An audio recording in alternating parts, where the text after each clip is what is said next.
ഡീക്കനെ DNA test രക്ഷിച്ചു. കൊച്ചുമടത്തിലമ്മയുടേത് ദിവ്യഗർഭമോ?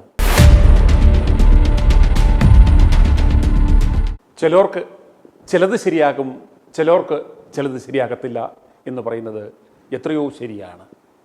DNA ടെസ്റ്റിന് സഹായം കൊണ്ട് റോബിൻ വടക്കഞ്ചേരി പാതിരി അകത്തായെങ്കിൽ ഓർമ്മയില്ലേ പ്രായപൂർത്തിയാകാത്ത പെൺകുട്ടിയെ അമ്മയാക്കിയ പോക്സോ കേസിൽ ജയിലിൽ കഴിയുന്ന ആ പാതിരി? അതുപോലെ കന്യാസ്ത്രീ വിദ്യാർത്ഥിനിയുടെ ഗർഭത്തിൻ്റെ ഉത്തരവാദി എന്ന പേരിൽ പെൺകുട്ടിയുടെ മൊഴി പ്രകാരം ജയിലിലായ ഡീക്കൻ അല്ല ആ ഗർഭത്തിൻ്റെ ഉത്തരവാദി എന്നിപ്പോൾ DNA ടെസ്റ്റിൽ തെളിഞ്ഞിരിക്കുകയാണ്. അങ്ങനെ DNA ടെസ്റ്റ് കണ്ടുപിടിച്ച ആ മഹാന് മനസ്സ് തുറന്ന് നന്ദി പറഞ്ഞ ആദ്യ പാതിരിക്കൊച്ചനായി മാറിയിരിക്കുകയാണ് ഈ ഡീക്കൻ ചക്കൻ. ഈ സംഭവം പ്രേക്ഷകർ മറന്നിരിക്കുവാൻ സാധ്യതയില്ല. ഇക്കഴിഞ്ഞ ഡിസംബറിൽ i2a ന്യൂസ് വാർത്ത നൽകിയതാണ്. തെലങ്കാനയിൽ എലിവൂരിലെ സെയിൻറ്റ് ജോസഫ് കോൺവെൻറ്റ് ഹോസ്റ്റലിലെ അന്തേവാസിയായിരുന്ന 18-കാരിയായ കന്യാസ്ത്രീ വിദ്യാർത്ഥിനി പ്രസവിച്ച ഉടൻ ഈ പെൺകുട്ടി ആ ചോരക്കുഞ്ഞിനെ കോൺവെൻറ്റ് കെട്ടിടത്തിൻ്റെ മുകളിൽ നിന്ന് അടുത്ത പുരയിടത്തിലേക്ക് എറിയുകയും ചെയ്യുകയുണ്ടായി. തൊട്ടടുത്ത അപ്പാർട്ട്മെൻറ്റിലെ ജോലിക്കാരി ഈ ദൃശ്യം കാണുകയും ഉടനെ തന്നെ അവർ പോലീസിൽ അറിയിക്കുകയും ചെയ്തിരുന്നു. ഈ കൊച്ചുമടത്തിലമ്മയ്ക്കുണ്ടായ കുഞ്ഞിനെയാണ് വലിച്ചെറിഞ്ഞു കൊന്നതെന്ന് പോലീസ് കണ്ടെത്തി.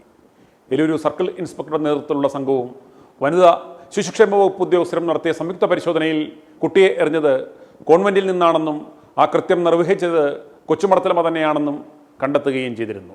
കന്യാസ്ത്രീ മഠത്തിൽ താമസിച്ച് പഠിക്കുകയായിരുന്ന കന്യാസ്ത്രീ വിദ്യാർത്ഥിനിയായിരുന്നു പ്രതി എന്ന് കണ്ടെത്തുകയും ചെയ്തതിൻ്റെ അടിസ്ഥാനത്തിൽ പോലീസ് കേസെടുക്കുകയും ചെയ്തിരുന്നു. കോൺവെൻറ്റിൽ കന്യാസ്ത്രീയാകുവാൻ പരിശീലനം നേടിയിരുന്ന പെൺകുട്ടി 18 വയസ്സ് തികയുന്നതിന് മുമ്പാണ് ഗർഭിണിയായതെന്നും പോലീസ് കണ്ടെത്തി. പ്രസവം നടക്കുമ്പോൾ യുവതിക്ക് 18 വയസ്സും 1 മാസവുമാണെന്നാണ് രേഖകളിൽ നിന്ന് വ്യക്തമായതോടെ പോക്സോ വകുപ്പും പോലീസ് ചാർത്തി. കുർണൂൽ സ്വദേശിയായ പെൺകുട്ടി ഇൻ്റർമീഡിയറ്റ് വിദ്യാർത്ഥിനിയായിരുന്നു. കന്യാസ്ത്രീയാകുവാൻ വന്ന തന്നെ മദറാക്കിയത് കത്തോലിക്ക സഭയിലെ തന്നെ കപ്പൂച്യൻ സന്യാസ സമൂഹത്തിൽപ്പെട്ട സെമിനാരി വിദ്യാർത്ഥിയാണെന്നാണ് കൊച്ചുമടത്തിലമ്മ പോലീസിന് മൊഴി കൊടുത്തത്. ചോരക്കുഞ്ഞിനെ എറിഞ്ഞു കൊന്ന കേസിൽ അറസ്റ്റിലായ കൊച്ചുമടത്തിലമ്മ ആദ്യം നൽകിയ മൊഴിയുടെ അടിസ്ഥാനത്തിലാണ് കപ്പൂച്യൻ സന്യാസ വിദ്യാർത്ഥിയായ ഡീക്കനെ പോലീസ് കസ്റ്റഡിയിലെടുത്തത്. ഇയാൾ സെമിനാരി പഠനം പൂർത്തിയായി വൈദിക പട്ടം ലഭിക്കുവാൻ ഏതാനും ദിവസങ്ങൾ മാത്രം അവശേഷിക്കവെയായിരുന്നു ഈ അറസ്റ്റ്. അങ്ങനെ പള്ളിയിൽ അച്ഛൻ പട്ടം കിട്ടുന്നതിന് മുമ്പ് ഡീക്കന് കൊച്ചിൻ്റെ അച്ഛൻ പട്ടം കൊച്ചു കന്യാസ്ത്രീ ചാർത്തിക്കൊടുത്തു, അകത്തുമായി. ഇപ്പോൾ DNA പരിശോധനയിലാണ് കൊച്ചുപാതിരിയുടെ നിരപരാധിത്വം തെളിയിക്കപ്പെട്ടതെന്നാണ് പ്രൊവിൻഷ്യൽ ഫാദർ മരിയാദാസ് വ്യക്തമാക്കിയത്. പിതൃത്വ നിർണയ പരിശോധനയിൽ കുറ്റക്കാരനല്ലെന്ന് കണ്ടെത്തിയെങ്കിലും വൈദിക വിദ്യാർത്ഥി ഇപ്പോഴും ജയിലിൽ തുടരുകയാണ്. തന്നെ വൈദികൻ പീഡിപ്പിച്ചിരുന്നുവെന്ന മൊഴിയിൽ പെൺകുട്ടി ഇപ്പോഴും ഉറച്ച് നിൽക്കുകയാണെന്ന് അദ്ദേഹം പറഞ്ഞു. വചനം മാംസമാകുന്നത് എങ്ങനെയാണെന്ന് കാണിച്ചു തരാം എന്ന് പറഞ്ഞാണത്രേ ഡീക്കൻ ഈ പണി കാണിച്ചതെന്ന് കൊച്ചുമടത്തിലമ്മ പോലീസിനോട് പറഞ്ഞു.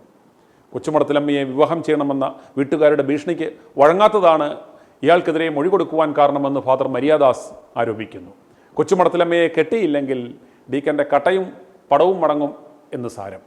സഭാ നേതൃത്വം ഇടപെട്ട് പെൺകുട്ടിയെയും വീട്ടുകാരെയും വേണ്ട പോലെ കൈകാര്യം ചെയ്ത് പാതിരിച്ചക്കനെ തിരികെ കൊണ്ടുവരുവാനുള്ള ശ്രമം അണിയറയിൽ പുരോഗമിക്കുകയാണ് എന്നാണ് വിവരം. കോടതി വൈദിക വിദ്യാർത്ഥിയെ വെറുതെ വിട്ടാൽ അയാളെ സന്യാസ സമൂഹത്തിലേക്ക് തിരിച്ചെടുക്കുമെന്നാണ് ഫാദർ മരിയാദാസ് പറയുന്നത്. ഇക്കഴിഞ്ഞ ഡിസംബറിൽ തിരുസഭ തിരുപ്പിറവി ആഘോഷിച്ചപ്പോഴായിരുന്നു കൊച്ചുമടത്തിലമ്മ അവിഹിത ഗർഭം ധരിച്ച് മകനെ പ്രസവിക്കുകയും അവനെ അയൽവക്കക്കാരൻ്റെ വാച്ചിലിലേക്ക് എറിഞ്ഞു കൊല്ലുകയും ചെയ്തത്. കൊച്ചുമടത്തിലമ്മയിൽ നിന്നും പിടിച്ചെടുത്ത മൊബൈൽ ഫോൺ പരിശോധനയിൽ നിരവധി പാതിരിമാരുമായി സംസാരിക്കാറുണ്ടായിരുന്നു എന്ന് പോലീസ് കണ്ടെത്തിയിട്ടുണ്ട്. ഇപ്പോൾ പോലീസ് കസ്റ്റഡിയിലുള്ള ഡീക്കനല്ല കൊച്ചുമടത്തിലമ്മയുടെ ഗർഭത്തിന് ഉത്തരവാദി എന്ന് DNA ടെസ്റ്റിൽ വെളിവായ സ്ഥിതിക്ക് കോൾ ലിസ്റ്റിലുള്ള പാതിരികളുടെ പരേഡ് നടത്തി DNA സാമ്പിളിങ്ങിനുള്ള ശ്രമങ്ങൾ ആരംഭിച്ചതായി ആണ് വിവരം. ഇതെല്ലാം ക്രിസ്തുവിൻ്റെ പ്രതിപുരുഷന്മാരും ക്രിസ്തുവിൻ്റെ മണവാട്ടികളും ചേർന്നുള്ള തിരുക്കളികൾ ആണെന്നുള്ളത് മാത്രമാണ് ഏക ആശ്വാസം. ഈ ആഴ്ചത്തെ നമ്മുടെ പ്രാർത്ഥനാ വിഷയം ഇതായിരിക്കട്ടെ. ആ കൊച്ചുമടത്തിലമ്മയുടെ ഉദരത്തിൽ വിത്ത് വിതച്ചത് ആരാണെന്ന് വെളിപ്പെടുത്തുവാൻ നമുക്ക് കണ്ണുകളടച്ച് അല്പസമയം ധ്യാനിക്കാം. അല്പം അണ്ടിപ്പരിപ്പും കുറച്ചുകൊണ്ടാവാം പ്രാർത്ഥന. i2a News, an eye for truth. i2a News subscribe ചെയ്തിട്ടില്ലാത്തവർ ഇപ്പോൾ തന്നെ സബ്സ്ക്രൈബ് ചെയ്യുക. നോട്ടിഫിക്കേഷൻ ലഭിക്കുവാൻ ബെൽ ബട്ടണും അമർത്തുക.